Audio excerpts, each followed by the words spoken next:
Давайте выпьем за тех, кто стоял. Что ты несешь?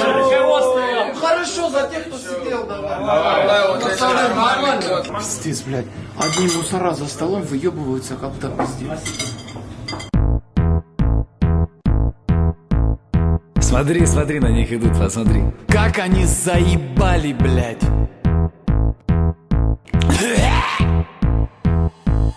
Он работал в офисе мелкой серой мышью, и от нее он это все скрывал.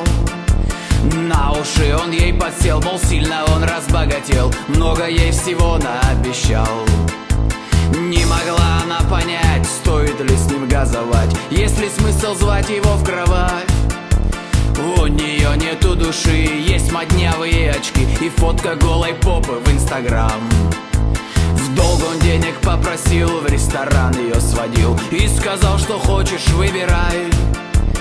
Она меню листала, долго выбирала и заказала новенький айфон.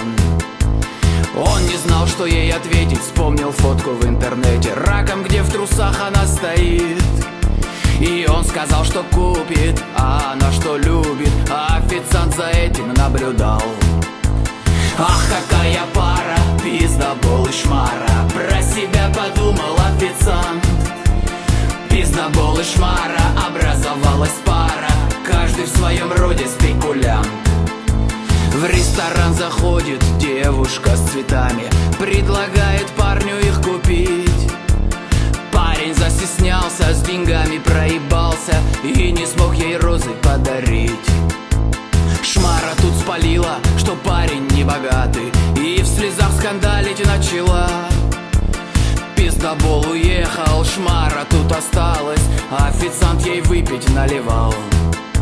Образовалась пара, официант и шмара, и бесплатно он с ней переспал. Не занимал он денег и не имел он гели, он просто ее вовремя поймал.